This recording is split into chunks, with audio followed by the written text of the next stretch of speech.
Assalamualaikum warahmatullahi wabarakatuh.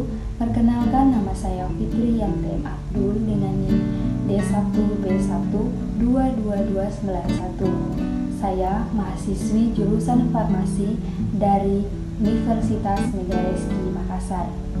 Video ini saya buat untuk memenuhi tugas mata kuliah wawasan ilmu farmasi dari Bapak Apoteker Safarudin MSI. Baiklah, di sini saya akan membahas materi mengenai farmasi industri. Sebelum kita masuk kepada materi, terlebih dahulu kita harus mengetahui apa itu farmasi. Farmasi adalah ilmu yang mempelajari cara mencampur, meracik, formulasi obat, identifikasi, kombinasi, analisis, dan standarisasi pembekuan obat serta pengobatan. Langsung saja kita masuk pada materi yang akan kita bahas pada video kali ini, yaitu tentang farmasi industri.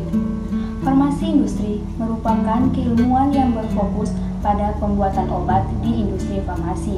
Kemudian industri farmasi, menurut definisi yang tercantum dalam Peraturan Menteri Kesehatan Republik Indonesia Nomor 1799 Permenkes per 12/2010, di mana industri farmasi adalah badan usaha yang memiliki izin dari Menteri Kesehatan untuk melakukan kegiatan pembuatan obat atau bahan obat.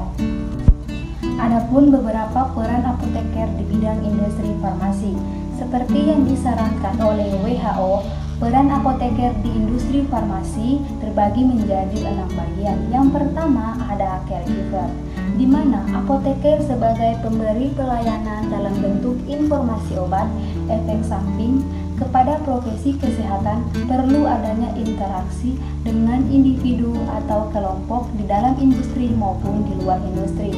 Kemudian yang kedua ada decision maker atau pengambilan keputusan. Apoteker sebagai pengambilan keputusan yang tepat untuk mengefisiensikan dan mengaktifkan sumber daya yang ada di industri. Kemudian yang ketiga ada komunikasi. Apoteker harus memiliki kemampuan untuk berkomunikasi secara lisan maupun tulisan. Yang keempat ada leader atau pemimpin. Apoteker sebagai pemimpin yang berani mengambil keputusan dalam mengatasi permasalahan di industri dan memberikan bimbingan kepada bawahannya dalam mencapai sasaran industri. Yang kelima ada manajer. Apoteker sebagai pengelola di industri farmasi mampu mengakumulasikan dari meningkatkan kinerja industri dari waktu ke waktu. Kemudian yang terakhir ada long life learner. Apoteker belajar terus-menerus untuk meningkatkan pengetahuan dan kemampuan. Selanjutnya, perizinan industri farmasi. Sebelum kita masuk pada CPOB, cara pembuatan obat yang baik, kita harus mengetahui terlebih dahulu perizinan dalam industri farmasi. Industri farmasi dapat melakukan kegiatan proses pembuatan obat atau bahan obat untuk semua tahapan dan sebagian tahapan. Setiap pendirian industri farmasi wajib memperoleh izin industri farmasi dari Direktur Jenderal Pembinaan Kefarmasian dan Kesehatan Menteri Republik Indonesia. Syarat-syarat dalam memperoleh izin industri farmasi: yang pertama, berbadan usaha; yang kedua, memiliki rencana investasi dan kegiatan pembuatan obat; yang ketiga, memiliki NPWP atau nomor pokok wajib pajak; yang keempat, memiliki paling sedikit 3 apoteker warga negara Indonesia; dan yang terakhir, komisaris dan direksi tidak pernah terlibat dalam pelanggaran undang-undang di bidang farmasi.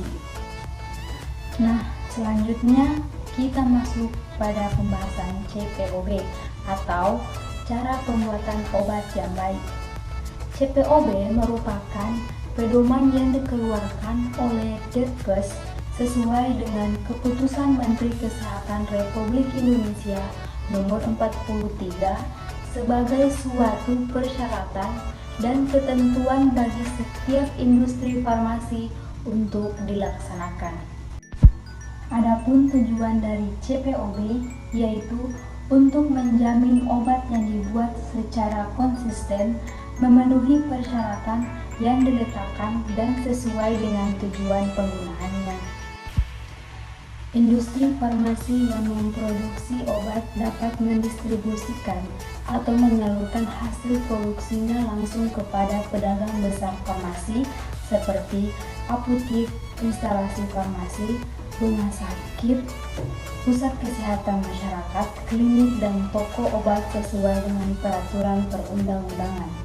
Sedangkan industri farmasi yang menghasilkan bahan obat dapat mendistribusikan atau menyalurkan hasil produksinya langsung kepada pedagang besar bahan baku obat, farmasi, dan instalasi farmasi rumah sakit sesuai dengan peraturan perundang-undangan. Yang keempat, peralatan.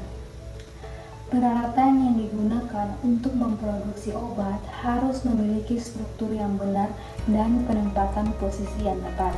Yang kelima, hygiene perorangan yang harus memiliki sanitasi bangunan. Yang kedua, pembersihan dan sanitasi peralatan. Yang ketiga, validasi prosedur pembersihan dan sanitasi. Kemudian yang terakhir ada produksi. Hal-hal yang harus diperhatikan dalam produksi, yang pertama, pengadaan bahan awal, kemudian pencegahan pencemaran silang, penimbangan dan penyerahan, pengambilan, pengolahan, kegiatan pengemasan, pengawasan selama pasar, kemudian yang terakhir karantina produksi. Itulah pembahasan pada video kali ini. Mohon maaf jika banyak kesalahan dalam pengucapan. Sampai berjumpa di next video. Bye bye.